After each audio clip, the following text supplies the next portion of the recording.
सर्वेभ्यो नमः। देववाणी संस्कृतम YouTube channel में आप सभी का हार्दिक अभिनंदन है। मित्रों, आज से यह एक नई कक्षा आरंभ होने जा रही है। इस चैनल पर यह एक विशिष्ट कक्षा है, जिस कक्षा को पढ़कर के करोड़ों लोग सैकड़ों वर्षों तक अभूतपूर्व ज्ञान प्राप्त करते रहेंगे। ठीक है, आज की यह प्रथम कक्षा है मित्रों। इस कक्षा का जो विषय है वो आप देख पा रहे होंगे, तर्क संग्रह।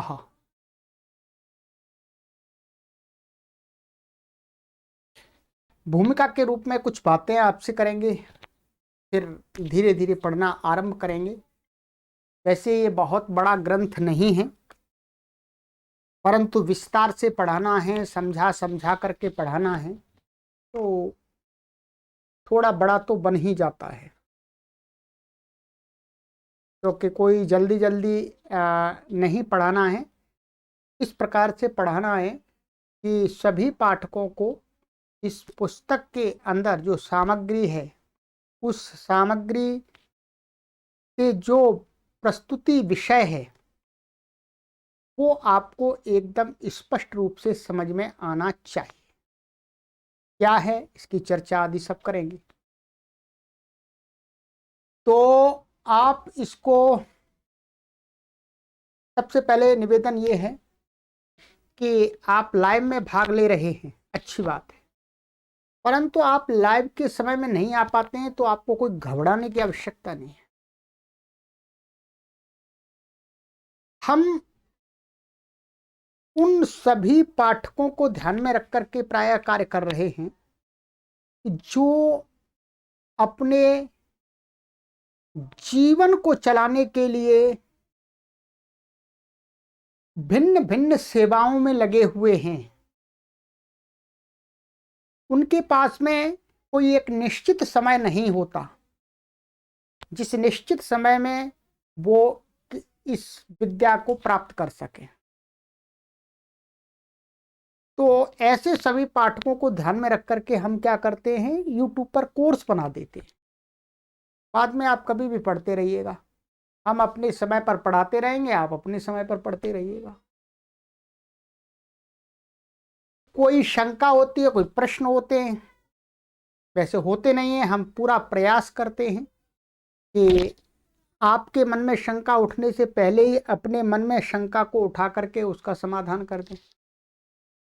फिर भी हम कोई परमात्मा नहीं है। आपके मन में जो शंकाएं उठ जाती हैं, उनके समाधान का भी एक रास्ता है। उनके समाधान का रास्ता है कि आप व्हाट्सएप पर संपर्क कर लीजिएगा, वहां पर आपको बता दिया जाएगा कि आपकी शंका का समाधान ऐसे होगा। ठीक है, तो चलिएगा आरंभ करते हैं। और इस तर्क संग्रह की बहुत सारी पुस्तकें प्रकाशित होती हैं, परंतु आज तक प्रकाशित हुई सभी पुस्तकों में सर्वश्रेष्ठ पुस्तक, सर्वश्रेष्ठ संस्करण इस पुस्तक को मैं समझता हूं। बाकी सबकी अपनी अपनी सोच है, विचार है। इस पुस्तक में जो व्याख्याकार हैं, उन्होंने जो तर्क संग्रह है उसको बहुत ही सरल ढंग से पाठकों के लिए प्रस्तुत किया है, और उस सरल ढंग को और सरल बनाने के लिए ये वीडियोज आपके लिए कार्य करेंगी, ऑनलाइन गुरुजी कार्य करेंगे। ठीक है, तो आप सभी से निवेदन है कि जो भी पाठक इस कोर्स के माध्यम से पढ़ें, इस पुस्तक को अवश्य मंगा लें। आपके आसपास में कहीं दुकान पर मिल जाती है, वहां से ले लें, ये तर्क संग्रह पुस्तक है, परंतु इसके जो हिंदी व्याख्याकार हैं, हिंदी, वो हैं गोविंदाचार्य। ठीक है, ये देख लीजिएगा, ये गोविंदाचार्य जी इसके व्याख्याकार हैं हिंदी के, तो वो वाली पुस्तक खरीद लीजिएगा। यदि आपको कहीं नहीं मिलती है तो देववाणी संस्कृतम आपको ये पुस्तकें उपलब्ध करा देती है। इसके लिए आप इस वीडियो के डिस्क्रिप्शन में भी लिंक दे दिया है, devvanisanskritam.com।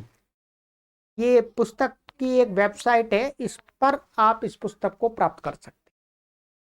ठीक है, आपसे कोई भी पैसा एक्स्ट्रा नहीं लिया जाएगा, जो इसका मूल्य होगा वो लिया जाएगा, क्योंकि हमें भी तो खरीदनी पड़ती है, ऐसा तो नहीं है कि हम छाप रहे हैं इनको। तो आपकी सुविधा के लिए पुस्तकों को उपलब्ध कराया जाता है। तो इस वीडियो के डिस्क्रिप्शन में लिंक पर चले जाइएगा, अथवा devvanisanskritam.com आप गूगल में सर्च कर लीजिएगा, वहां पर आपको वेबसाइट मिल जाएगी, उस पर ये पुस्तक रखी हुई है। ठीक है, तो ये तो पुस्तक की बात हो गई। और यदि पुस्तक लेने में आप समर्थ नहीं हैं तो भी चिंता की बात नहीं है, यहाँ पर भी आपको हम पूरा समझाएंगे। ठीक है, क्योंकि देश विदेशों में हमारे रहने वाले बहुत सारे पाठक हैं, जुड़े हुए हैं चैनल से, तो पुस्तक नहीं खरीद सकते हैं तो इससे ही उनका कार्य हो जाएगा। ठीक है,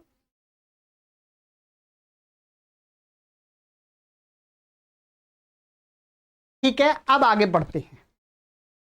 सबसे पहले हम अपने सभी पाठकों से निवेदन कर देना चाहते हैं कि जिन भी कक्षाओं को मैं पढ़ाता हूं, मैं डीपली पढ़ाता हूं, पूरी तरह से पढ़ाता हूं, शॉर्टकट में नहीं पढ़ाता।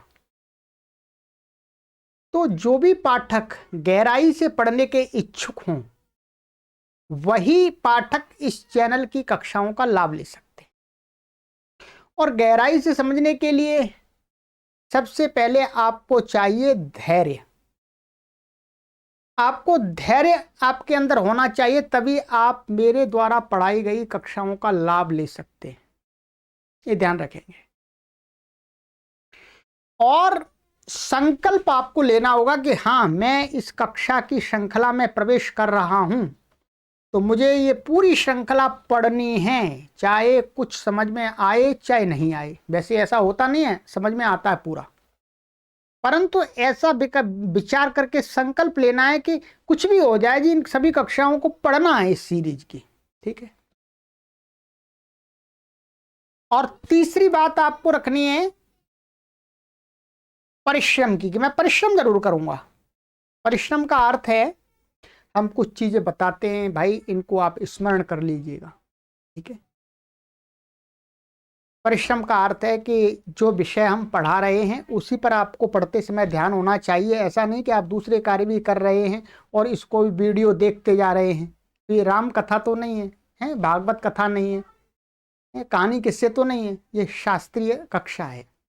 तो आपको एकाग्रता पूर्वक इन कक्षाओं को पढ़ना होगा। ठीक है, और श्रद्धा भी आपके अंदर इस विद्या के प्रति होनी चाहिए, तभी आप मेरी कक्षाओं का लाभ ले पाएंगे। इन 4 चीजों को याद कर लीजिएगा कि धैर्य, संकल्प, परिश्रम और श्रद्धा, 4 चीजें यदि आपके अंदर हैं हमारी कक्षाओं को पढ़ने के साथ साथ में, तो इन कक्षाओं का आपको पूरा 100% लाभ मिलेगा। ठीक है, चलिएगा, अब तर्क संग्रह है। ये तर्क संग्रह है क्या? क्योंकि नाम को देख करके ऐसा अनुमान लगता है, कोई भी व्यक्ति जो संस्कृत भाषा को भी नहीं जानते हैं, तो हम उनके सामने यदि कहें कि भाई तर्क संग्रह, ये तर्क संग्रह की पुस्तक है, क्या है? तर्क संग्रह की, तो एक मन में सामान्य सा विचार जाता है कि भाई तर्क, तर्क माने आर्गुमेंट, इसमें तर्क होंगे, इसमें तर्क होंगे। ठीक है, परंतु ऐसा पूरी तरह से सत्य नहीं है ये बात। इस पुस्तक के विषय में तर्कों का संग्रह, तर्कों का संग्रह ऐसा हमें नहीं सोचना चाहिए। क्या सोचना चाहिए आज जानेंगे। ठीक है, कि ये तर्क संग्रह वास्तव में तर्क का अर्थ यहां पर क्या है, संग्रह का अर्थ यहां पर क्या है। ठीक है, शब्द पर भी चर्चा करेंगे। अब चलते हैं सबसे पहले इसकी ऐतिहासिक भूमिका पर थोड़ी सी बात कर लेते हैं। ठीक है, इस पुस्तक का आविर्भाव कब हुआ, ये पुस्तक कब लिखी गई है, कौन लेखक हैं, ठीक है, और क्यों लिखी गई है, ठीक है, और इसमें क्या विषय है, विषय वस्तु क्या है। तो आपको मोटा सबसे पहले बता देते हैं कि इस पुस्तक के जो लेखक हैं, तो आप लेखक देख रहे होंगे, लेखकः श्रीमद अन्नम भट्टः, ये इस पुस्तक के लेखक माने जो तर्क संग्रह है, क्या है, जो तर्क संग्रह है, जो मूल पाठ है इसका व्याख्या से रहित, उसको लिखने वाले, प्रथम बार लिखने वाले कौन हैं, श्रीमद अन्नम भट्टः। ये नाम जान लिया, ये कौन है, कहाँ के हैं, इनका ज्ञान क्या है, इसको भी आगे जान लेंगे। ठीक है, चलिएगा। ये ऑनलाइन अध्यापक, ये ऑनलाइन अध्यापक तो हम ही हैं गुरु जी पढ़ा तो हम ही रहे, पढ़ा रहे। ठीक है, ये हमारा नाम है, आचार्य श्रवण कुमार व्याकरण दर्शन निरुक्त वेदाचार्य। ठीक है, ये हमारा नाम है, वैसे तो आप सभी जानते हैं हमें। चलिएगा, अब हम चलते हैं, कुछ बातें आपको यहाँ पर ही हम स्मार्ट बोर्ड पर आपको समझा देते हैं। ठीक है, ये पुस्तक किस विषय से संबंधित है, जिसको पढ़ करके आपको क्या मिलेगा। ठीक है, ये तो जानकारी होनी चाहिए। आइएगा,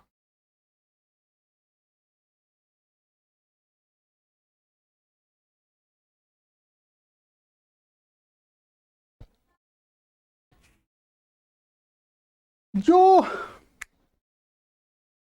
भारतीय आस्तिक दर्शन, भारतीय आस्तिक दर्शन 6 हैं। कौन से हैं, एक है न्याय दर्शन, एक है वैशेषिक दर्शन, एक है सांख्य दर्शन, एक है योग दर्शन, सभी जानते हैं, फिर है पूर्व मीमांसा दर्शन, और छठवां है वेदांत दर्शन, जिसका दूसरा नाम है उत्तर मीमांसा। ठीक है, क्या, उत्तर मीमांसा। तो ये 6 दर्शन हैं, लिखने की आवश्यकता नहीं है। न्याय दर्शन, न्याय दर्शनम, वैशेषिक दर्शनम, सांख्य दर्शनम, योग दर्शनम, पूर्व मीमांसा दर्शनम और वेदांत दर्शनम अथवा उत्तर मीमांसा दर्शन। ये 6 दर्शन हैं हमारे, ये आस्तिक दर्शन है। नास्तिक दर्शन भी है, नास्तिकों की अभी बात नहीं करेंगे। ठीक है, दर्शन वो भी है। तो 6 आस्तिक दर्शन हैं जो वेदों को मानते हैं, वेदों की विचारधारा को, वेदों के सिद्धांत को मान करके आगे बढ़ते हैं। ठीक है, इसलिए इनको आस्तिक दर्शन कहा गया है। अब इनमें प्रारंभ में जो 2 दर्शन हैं, इतना तो याद हो गया होगा, बहुत सारे पाठकों को याद भी होगा। इसको आप इंग्लिश में जो प्रसिद्ध है, जो यदि आप आउट ऑफ इंडिया रहते हैं, इंडिया में भी रहते हैं, तो इसको बोलते हैं 6 फिलॉसफी, यानी 6 दर्शन। ठीक है, 6 दर्शन यही हैं, 6 फिलॉसफी। तो इसमें जो प्रारंभ के 2 दर्शन हैं, एक न्याय दर्शन और एक वैशेषिक दर्शन। ठीक है, क्या है, न्याय दर्शन और वैशेषिक दर्शन। तो न्याय और वैशेषिक दर्शन से संबंधित ये ग्रंथ है, ये मान लीजिएगा मोटा मोटा। न्याय दर्शन और वैशेषिक दर्शन को समझने के लिए, उसमें एंट्री कराने के लिए, प्रवेश कराने के लिए ये ग्रंथ है तर्क संग्रह। अर्थात यदि आपको 6 फिलॉसफी में से न्याय दर्शन को और वैशेषिक दर्शन को समझना है तो आपको पहले इस ग्रंथ को पढ़ना चाहिए, क्योंकि वो थोड़ी सी कठिन भाषा में है, वो समझ में नहीं आती। जैसे व्याकरण है, व्याकरण एकदम सीधा पढ़ाने लगेंगे तो समझ में नहीं आता पाठकों को, उसकी पहले भूमिका बनानी पड़ती है, कुछ कुछ बातें बतानी पड़ती हैं, तब उसमें प्रवेश कराना पड़ता है। वैसे ही न्याय दर्शन और वैशेषिक दर्शन में प्रवेश कराने के लिए प्रत्येक पाठक को इस पुस्तक को पढ़ना चाहिए, तर्क संग्रह को, जिससे वैशेषिक दर्शन और न्याय दर्शन सरलता से गम्य हो जाएं, समझ में आ जाएं। ठीक है, इतना समझ लिया। अब आगे चलते हैं और इसी बात को समझाते हैं। ठीक है, सभी दर्शनों की पुस्तकें आपको देववाणी संस्कृतम.com वेबसाइट पर मिल जाएंगी। ठीक है, ये बार बार इसलिए बोल रहे हैं क्योंकि आपको, यदि बहुत सारे पाठक पुस्तकों को सर्च करते रहते हैं कहाँ से लें, तो उनका सहयोग करने के लिए। ठीक है, बाकी दुकानदारी नहीं करते, कोई हम बिजनेसमैन नहीं है, हम एक शिक्षक हैं और एक अध्यापक के रूप में कार्य करते हैं निस्वार्थ भाव से। चलिएगा, अब यहाँ पर आपको मैं बताता हूँ, इसको पूरा समझ लेंगे, आराम से समझ में आ जाएगा। मैंने आपको काफी भूमिका बना दी है। न्याय शास्त्र, क्या लिखा हुआ है जी?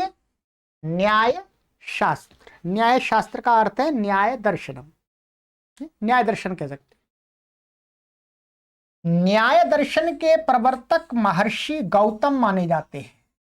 तो न्याय फिलॉसफी है, उसके प्रवर्तक माने उसके आदि प्रवक्ता गौतम ऋषि को माना जाता है, महर्षि गौतम को। ठीक है,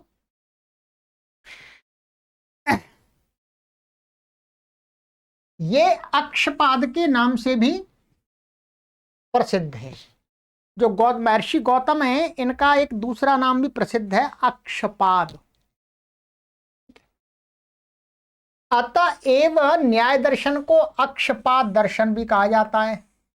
इस न्याय दर्शन का एक दूसरा नाम अक्षपाद दर्शन भी प्रचलित है, परंतु अधिक प्रचलन में तो न्याय दर्शन है।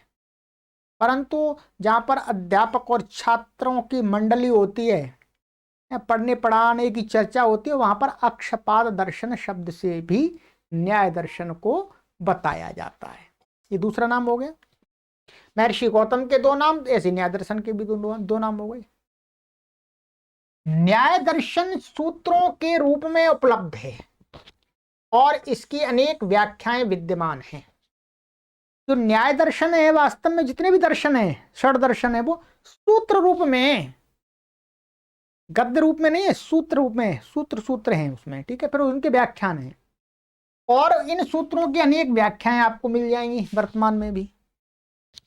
महर्षि वात्स्यायन ने इस पर विस्तृत भाष्य लिखा है, परंतु जो प्रामाणिक इसका भाष्य है न्याय दर्शन के सूत्रों का, वो महर्षि वात्स्यायन हुए हैं, उन्होंने लिखा है। ठीक है, न्याय दर्शन के अध्ययन से युक्ति युक्त विचार तथा समालोचना करने की शक्ति प्राप्त होती है। अब देखिएगा, ये बहुत अच्छी बात है। क्या न्याय दर्शन को पढ़ने से क्या होता है? एक युक्ति युक्त तर्क वाली बुद्धि, विचार, समालोचना करने की एक सामर्थ्य प्राप्त होती है। सामर्थ्यता, कोई भी व्यक्ति न्याय दर्शन को पढ़ता है तो उसके जो बौद्धिक शक्ति बढ़ती है। एक विषय को वो 100 प्रकार से सोच लेता है। ऐसे भी हो सकता है क्या, ऐसे भी हो सकता है क्या, ऐसे भी हो सकता है क्या। ये ऊपर छत दिख रही है, छत दिखेगी नहीं, मुझे दिख रही है। इस छत पर मैं उधर से भी जा सकता हूं, उधर से भी जा सकता हूं, उधर से भी जा सकता हूं, उधर से भी जा सकता हूं। क्या जा सकता हूं कि नहीं जा सकता हूं? इस प्रकार से चिंतन करने की शक्ति पैदा होती है मनुष्य के अंदर। ऐसा कह सकते हैं वकील बनाती है एडवोकेट बनाती है, बड़ा एडवोकेट। न्याय भाष्यकार के अनुसार, जो न्याय भाष्यकार माने ये वात्स्यायन जी हैं, इन्होंने न्याय शब्द का अर्थ बताया है अपने भाष्य में, प्रमाणैरर्थ परीक्षणम न्याय। प्रमाणों के द्वारा, प्रमाण तो आप सभी जानते हैं, प्रमाणों के द्वारा किसी भी अर्थ परीक्षण का मतलब है किसी भी विषय की परीक्षा करना ही। परीक्षा करना वस्तुतः ये है ऐसा कि नहीं है, ये पेन है अथवा नहीं है। पेन इसको सिद्ध करना है तो क्या क्या प्रमाण चाहिए, वो सारे प्रमाण आपको एकत्र करने पड़ेंगे। भाई आप, ये मेरे पास पेन है, आप कहने लगे ये पेन नहीं है, तो मैं कहूँ ये पेन है, तो आप कहेंगे बताओ इसमें प्रमाण दो, ये पेन है, सिद्ध करो इसको, फिर मैं प्रमाण दूंगा। तो इसी प्रक्रिया को क्या कहा गया है, संसार के सभी जड़ चेतन विषयों में प्रमाणों के द्वारा परीक्षण करने का नाम ही वस्तुतः क्या है, न्याय, माने न्याय दर्शन। यही न्याय दर्शन दृष्टि है। अर्थात भिन्न भिन्न प्रमाणों के द्वारा वस्तु तत्व का परीक्षण ही न्याय है। समझ लिया आपने? और देखिएगा, इसलिए उक्त दर्शन को न्याय दर्शन, तर्कशास्त्र, आन्वीक्षिकी विद्या भी कहते हैं। अब न्याय दर्शन न्याय दर्शन को क्या क्या बोलते हैं, न्याय दर्शन भी बोलते हैं, तर्कशास्त्र भी बोलते हैं, अक्षपात दर्शन भी बोलते हैं, और इसका एक चौथा नाम और है आन्वीक्षिकी विद्या। ध्यान देंगे, कभी यदि हम आपको बोलते हैं आन्वीक्षिकी विद्या, आन्वीक्षिकी विद्या का अर्थ आपको क्या समझना है, न्याय दर्शन।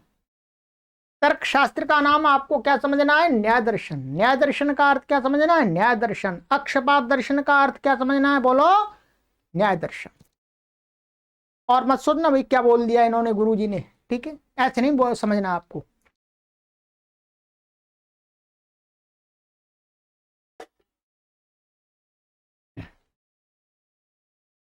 आइएगा, उक्त दर्शन में प्रमाण को सर्वोपरि महत्व दिया गया है। उक्त माने इस न्याय दर्शन में प्रमाण सर्वोपरि है। यदि प्रमाण है आपके पास में तो आप किसी बात को सिद्ध कर सकते हैं, प्रमाण नहीं है तो फिर वो असिद्ध है। न्याय दर्शन प्रमाणों पर ही आधारित है, अतः इसे प्रमाण शास्त्र भी कहा जाता है। इसलिए पांचवा नाम क्या मिल गया आपको, प्रमाण शास्त्र भी कहते हैं इसको। ठीक, आइएगा,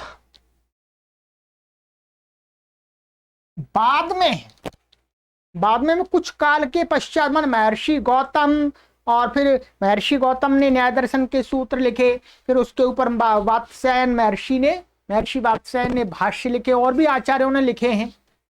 तो कुछ समय बाद क्या है, जाकर के न्याय दर्शन की दो धाराएं हो गई हैं। न्याय दर्शन के दो प्रकार बना दिए लोगों ने। जैसे आजकल व्याकरण के दो प्रकार हैं, एक नव्य व्याकरण, एक प्राचीन व्याकरण। व्याकरण तो एक ही है, महर्षि पाणिनि का ही है, परंतु उसके दो प्रक्रियाएं बना दी हैं कि भाई आप महर्षि पाणिनि के सूत्रों को प्राचीन व्याकरण की पद्धति से भी समझ सकते हैं और नव्य व्याकरण की पद्धति से भी समझ सकते हैं।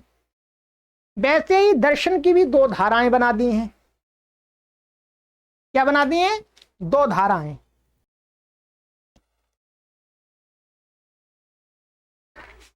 और महर्षि गौतम की धारा प्राचीन नाम से और गंगेशोपाध्याय आदि की धारा नव्य न्याय नाम से प्रचलित हो गई। ठीक है, देखिएगा, जिस पद्धति से महर्षि गौतम ने सूत्रों का निर्माण किया, न्याय दर्शन की विषय वस्तु को प्रस्तुत करने के लिए, तो वो परंपरा काफी लंबे समय तक चलती रही, हजारों वर्षों तक चली। और फिर उन्हें ही उसी महर्षि गौतम ने जो विषय वस्तु प्रस्तुत की थी, उसी विषय वस्तु को प्रस्तुत करने वाले जो सूत्र हैं गौतम के, तो उसी विषय वस्तु को समझाने के लिए उन सूत्रों के माध्यम से ही क्या है, गंगेश उपाध्याय नाम के एक बहुत बड़े विद्वान हुए हैं। उन्होंने, जैसे भट्टोजी दीक्षित महाराज हुए हैं, वैसे गंगेशोपाध्याय नाम के हुए हैं। उन्होंने ही इस न्याय दर्शन की विषय वस्तु को समझाने के लिए एक नई प्रक्रिया बना दी, उसी को कहते हैं नव्य न्याय। उसमें तर्क को और गहरा कर दिया है, तर्क को और बड़ा विस्तार रूप दे दिया है गंगेशोपाध्याय ने। ठीक है, तो ये दो धाराएं, प्राचीन न्याय और एक नव्य न्याय। ठीक है, अब ध्यान दीजिएगा, ये जो ग्रंथ है तर्क संग्रह, ये नव्य और प्राचीन दोनों में प्रवेश करने के लिए है, किसी एक में प्रवेश करने के लिए नहीं है, दोनों में।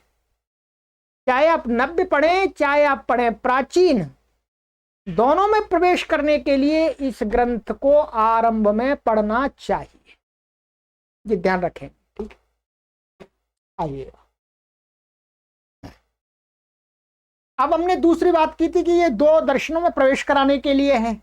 एक दूसरा दर्शन है वैशेषिक दर्शन। ठीक है, वैशेषिक दर्शन के बारे में थोड़ा सा बात कर लेते हैं संक्षिप्त से। वैशेषिक दर्शन के प्रवर्तक महर्षि कणाद हैं। इनका नाम महर्षि कणाद है। इन्हें उलूक, कणभुक आदि नामों से भी जाना जाता है। जो महर्षि कणाद है, उनका बहुत सारे लोग शास्त्रों के अंदर उनको उलूक नाम से भी बोलते हैं। तो ऐसा बोलते हैं ऐसा कि उलूक उनको इसलिए कहा जाता है क्योंकि वो रात में भी कुछ माने रात में कण चुनते थे। उल्लू रात में कार्य करता है इसलिए इस दर्शन को औलूक्य दर्शन भी कहा जाता है। औलूक्य दर्शन। ठीक है, एक तो उलूक और कणभुक माने जो अन्न के कणों को चुन चुन करके ही वो अपनी जीवन चलाते थे, इसलिए उनको कणभुक भी बोलते हैं। कणाद भी ऐसे नाम ये रखे गए, ऐसा वर्तमान में बोलते हैं। अब उस समय क्या था भाई, नाम तो नाम होता है।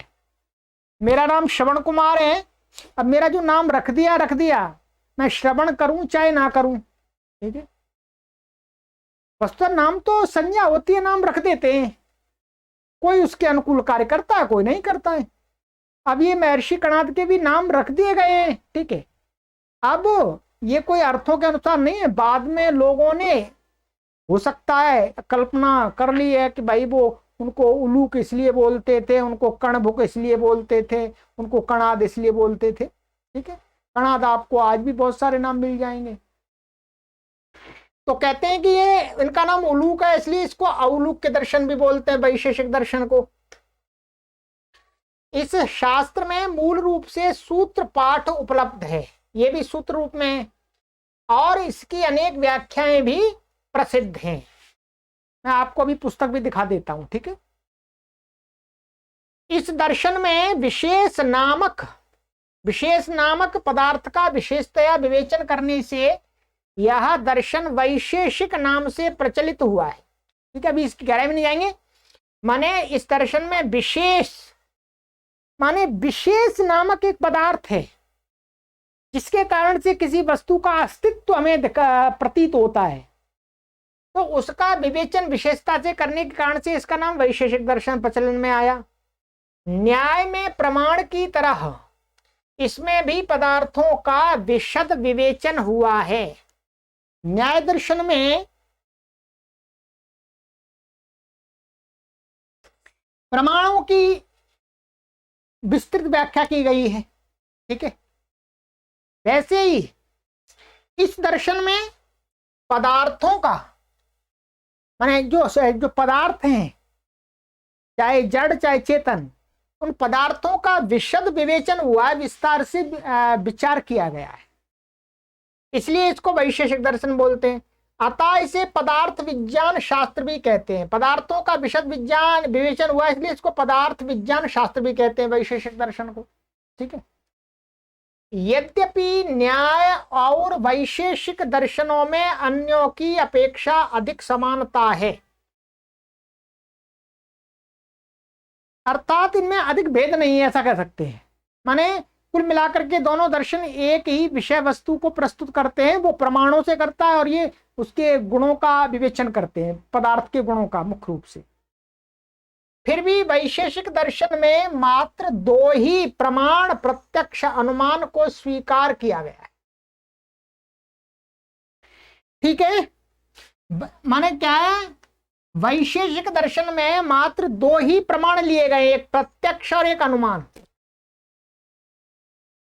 ठीक है, जैसे प्रमाण है उसमें जैसे प्रत्यक्ष हो गया है, और अनुमान हो गया, उपमान हो गया, अभाव आदि हो गए, कई सारे प्रमाण हैं। ठीक है, तो ये जो प्रमाण हैं उनमें से केवल वैशेषिक दर्शन में दो का प्रयोग किया गया है। ठीक है, न्याय दर्शनोक्त उपमान और शब्द प्रमाण को इस दर्शन में अनुमान के ही अंतर्गत माना गया है। जो उपमान प्रमाण है और ये शब्द प्रमाण है, न्याय दर्शन के अंदर चार दिखाए गए, मुख्य रूप से चार, क्या, नव्य न्याय में और अधिक हैं। तो ये जो दो प्रमाण हैं इनको यहाँ पर इस वैशेषिक कार्य ने अनुमान के अंतर्गत ही मान करके कार्य कर लिया है। बस ये मोटी मोटी जानकारी आपको हमने वैशेषिक दर्शन की बता दी है। ये आपको समझ में आ गई है तो ठीक है, नहीं समझ में आई तो कोई बात नहीं, इससे एक कोई विशेष आपको अभी लाभ होने वाला नहीं है।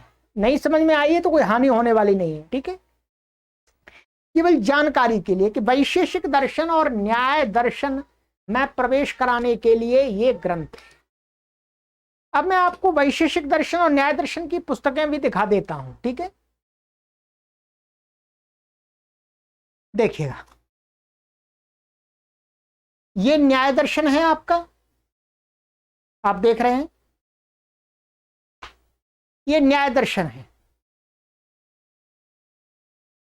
ये मेरे पास में ये पुस्तक है, ये पतली सी है, वस्तुतः ये वास्तव में यहाँ पर इसकी संस्कृत का इसमें भाष्य नहीं है, परंतु आप ऐसा मान सकते हैं न्याय दर्शन की पुस्तकें हैं, बहुत सारे पब्लिकेशन इसको प्रकाशित करते हैं। ठीक है, इसके अलावा अन्य प्रकाशकों की भी मेरे पास में पुस्तकें हैं। ठीक है,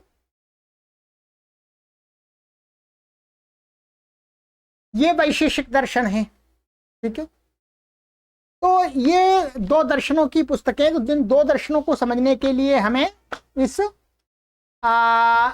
तर्क संग्रह को पढ़ना है। ठीक है, चलिएगा, आज भूमिका की कक्षा है, थोड़ी बड़ी होगी। अब आ जाइएगा, अब हम इसकी थोड़ी सी ऐतिहासिक चर्चा कर लेते हैं। ठीक है, ये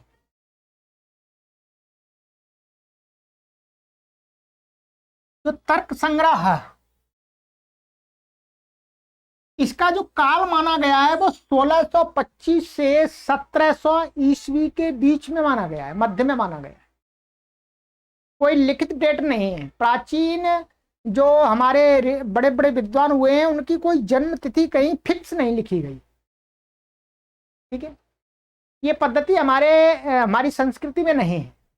विद्वान लोग नहीं चाहते हैं कि हमारी एकदम फिक्स डेट ऑफ बर्थ लिखी जाए, ठीक है, इसलिए अनुमान से ही बताया जाता है। ठीक है, जो तर्क संग्रह है उसका जो लेखक हैं अन्नम भट्ट, वो क्या है 1625 से लेकर के 1700 के बीच में हुए हैं, उसी काल में लिखा गया है। फिर ये थोड़े बड़े हो गए होंगे, 20 साल के 25 साल के, तब लिखा होगा। बस ये हमने 75 साल का 75 ईयर्स का ये एक मोटा मोटा समय आपको बता दिया। ये ही हमें बताया जा रहा है, लिखा मिलता है पुस्तकों में इनका जो समय है। ठीक है, आप पढ़ लीजिएगा इसको मोटा सा। तर्क संग्रह न्याय शास्त्र और वैशेषिक शास्त्र का प्रारंभिक ग्रंथ है, अथवा यूं कहा जाए कि न्याय शास्त्र और वैशेषिक शास्त्र के दर्शनों व सिद्धांतों का मिश्रित निरूपण तर्क संग्रह में किया गया है, जिससे उक्त दोनों शास्त्रों में प्रवेश पाने में सरलता हो सके। ये सारी बातें मैंने आपको बताई थी पहले ही। इसके प्रणेता विद्वान अन्नम भट्ट हैं। अन्नम भट्ट नाम बता दिया था आपको। ये दाक्षिणात्य ब्राह्मण थे, माने दक्षिण के थे। इन्होंने तर्क संग्रह, उसकी टीका, वहां तर्क संग्रह लिखा, फिर उसकी टीका भी लिख दी इन्होंने। तर्क संग्रह, दीपिका, व्याकरण में महाभाष्य, प्रदीपोद्योतन और अष्टाध्यायी, मिताक्षरा एवं वेदांत में ब्रह्म सूत्र व्याख्या आदि ग्रंथ लिखे हैं। तो मुख्य रूप से अभी हम जो बात कर रहे हैं वो कर रहे हैं तर्क संग्रह की। तो भाई तर्क संग्रह इन्होंने ही लिखा है, इन्होंने ही लिखा है। इन्होंने तर्क संग्रह के में प्रमाणों के विषय में न्याय दर्शन का, प्रमेयों के विषय में वैशेषिक दर्शन का अनुसरण किया है। अभी आपको ये समझ में नहीं आएगा प्रमेय क्या होता है, प्रमाण क्या होता है, वैसे शब्दों को सुन लीजिएगा, आगे आपको पढ़ाएंगे। प्रमेय क्या होता है, प्रमाण क्या होता है, उपमान क्या होता है, शब्द प्रमाण क्या होता है, ठीक है, अभाव प्रमाण क्या होता है, ये सारी बातें आपको इसमें आनी है। ठीक है, आइएगा।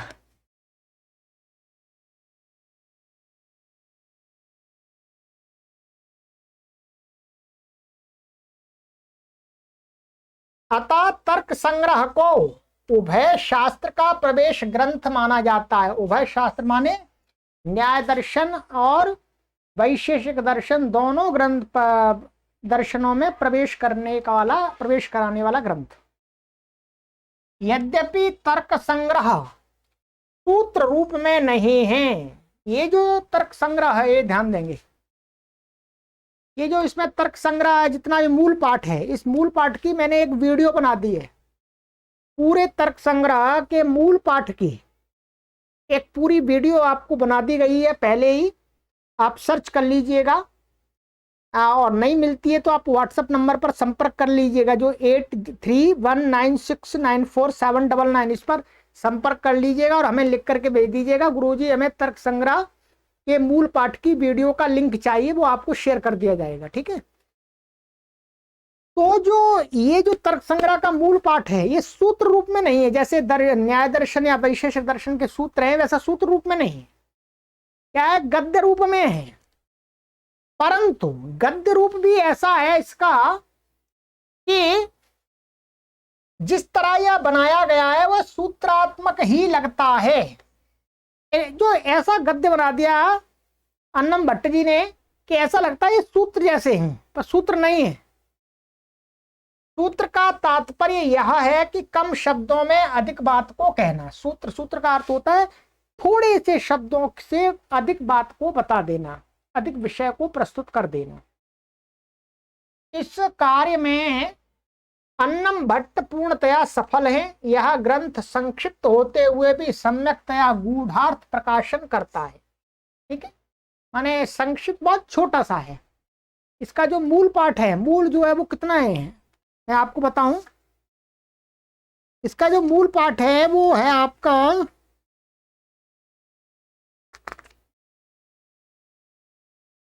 8 पेज में लिखा गया है। ये सारा मैंने मूल पाठ वहां वाचन कर दिया आपके शुद्ध रूप में। इसका बार बार आवृत्ति करते रहे सभी पाठ। 1 पेज, 2, 3 और 1, 4, 5, 6, 7 और 1, 8 पेज है केवल। 8 पेजों की सामग्री है बस ये तर्क संग्रह, इतने को पढ़ना है हमको। ठीक है, अब आ जाइएगा, ये हो गया आपका। अब तर्क संग्रह नाम के बारे में थोड़ा सा देख लेते हैं कि तर्क संग्रह है क्या वास्तव में। देखिएगा, आपको इस कक्षा को पढ़ने के लिए संस्कृत थोड़ी सी आनी चाहिए। बिना संस्कृत आप जानते नहीं, फिर तो इसका पूरा लाभ नहीं ले सकते आप। और यदि आप संस्कृत नहीं जानते तो पहले थोड़ी सी संस्कृत सीखिएगा, इस कोर्स को बाद में पढ़ लीजिएगा। संस्कृत के कोर्स बना दिए गए हैं। ठीक है, तर्क संग्रह, इसके नाम की बात कर लेते हैं, ये है क्या वास्तव में। इसकी जो व्युत्पत्ति है वो की गई है तर्क्यन्ते प्रतिपाद्यन्ता इति तर्काः द्रव्यादि सप्त पदार्थाः तेषां संग्रहः संक्षेपेण स्वरूप कथनम क्रियते इत्यर्थः। तर्क संग्रह का अर्थ क्या है अब खुल रहा है, लिख भी लीजिएगा इस पर भाषा कि तर्क्यन्ते प्रतिपाद्यन्ते, तर्क्यन्ते का अर्थ माने प्रतिपादन करना, बताना। क्या बताना? कहते हैं तर्क प्रतिपाद्यन्ते इति तर्काः, वो तर्क है। क्या है? क्या प्रतिपादित किए गए? द्रव्यादि सप्त पदार्थ। इसके अंदर जो हम आगे पढ़ेंगे द्रव्य आदि सप्त पदार्थ हैं। क्या है? द्रव्य आदि सप्त पदार्थ हैं। द्रव्य गुण कर्म सामान्य विशेष समवाय अभावाः सप्त पदार्थाः, ये 7 पदार्थ हैं। क्या? सुन लीजिएगा, द्रव्य गुण कर्म सामान्य विशेष समवाय अभाव, 7 हो गए। नंबर 1 द्रव्य, नंबर 2 गुण, नंबर 3 कर्म, नंबर 4 सामान्य, नंबर 5 विशेष, नंबर 6 समवाय, नंबर 7 अभाव। ये आपको भी कुछ भी समझ में नहीं आएगा, नाम सुन लीजिएगा केवल। आप कहेंगे द्रव्य क्या होता है, गुण क्या होता है, कर्म क्या होता है, बहुत सारे लोगों को तो कुछ भी समझ में नहीं आएगा। अभी धीरे धीरे पढ़ेंगे क्रम में तब समझ में आएगा। तो ये जो द्रव्यादि 7 पदार्थ हैं, 7 प्रकार के विषय वस्तु है, उसको ही वो ही उनका प्रतिपादन करना, उनको बताना ही ये तर्क माने द्रव्यादि सप्त पदार्थ को ही तर्क कहा गया है। यहां पर तर्काः, तर्क का मतलब यहां पर आर्ग्यूमेंट नहीं है, ध्यान देंगे। तर्क का मतलब है जो सप्त द्रव्य गुण कर्म सामान्य है, ये जो 7 पदार्थ हैं वो है तर्क। ठीक है। और तेषाम माने इन 7 पदार्थों का संग्रह, संग्रह का अर्थ क्या पर इकट्ठा करना नहीं है। संग्रह का अर्थ है इकट्ठा करना नहीं है, कलेक्शन करना नहीं है। क्या है? संक्षेपेण रूप कथनम, संग्रह माने संक्षेपेण रूप कथनम, इन पदार्थों का संक्षिप्त रूप से बताना ही संग्रह है। तो क्या हुआ? तर्क संग्रह का अर्थ हुआ 7 पदार्थों का संक्षिप्त रूप से कथन करना। तर्क संग्रह शब्द का क्या अर्थ हुआ?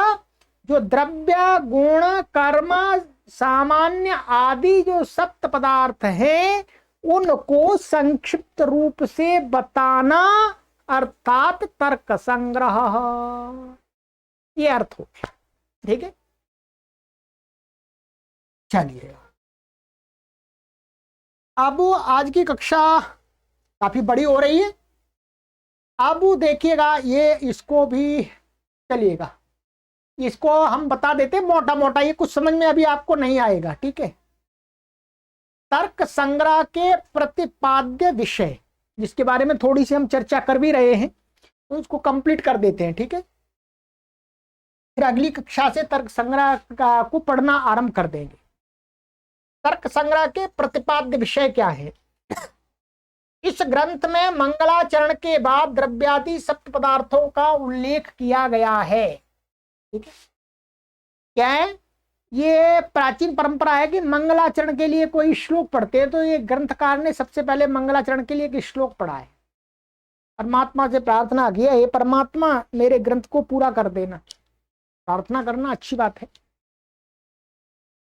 कहते हैं फिर उसके बाद में क्या है? द्रव्यादि जो सप्त पदार्थ हैं, द्रव्यादि कौन से हैं? उद्देश्य करण में द्रव्य गुण है, कर्म है, सामान्य है, विशेष है, समवाय है, अभाव है, ये ही 7 पदार्थ बताए गए हैं। ठीक है।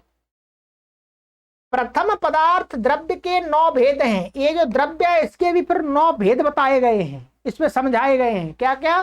पृथ्वी, जल, तेज, वायु, आकाश, काल, दिक्, आत्मा, मन। ठीक है।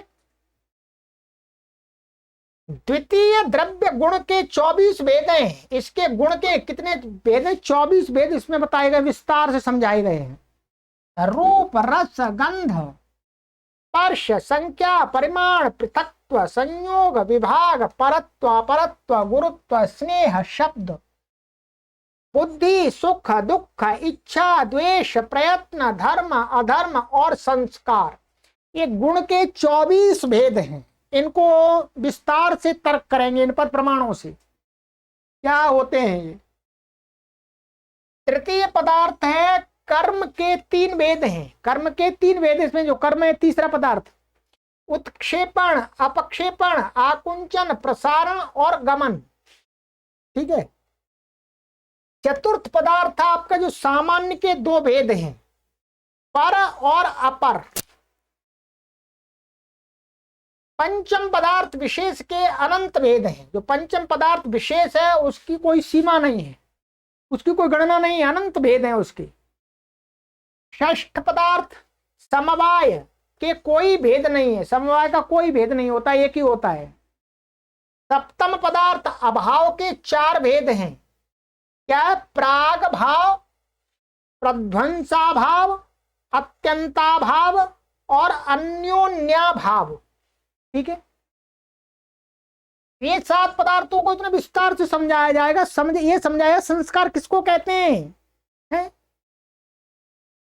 धर्म किसको कहते हैं, धर्म किसको कहते हैं, ये सारी चीज विस्तार से सूक्ष्मता से धीरे धीरे समझाई जाएंगी इसमें। ठीक है। और देखिएगा,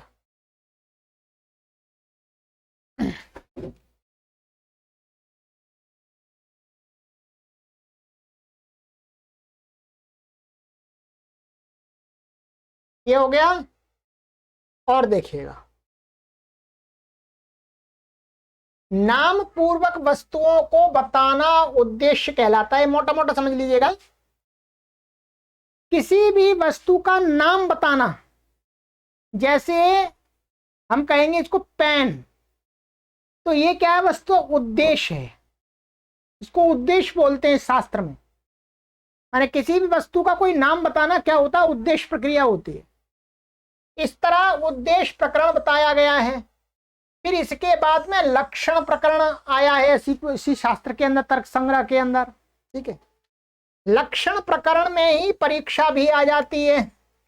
परीक्षा माने एग्जामिनेशन। एग्जामिनेशन का अर्थ है किसी भी, इसको ये पेन क्यों कहते हैं, ये पेन है, इसको क्यों माना जाता, परीक्षण करना।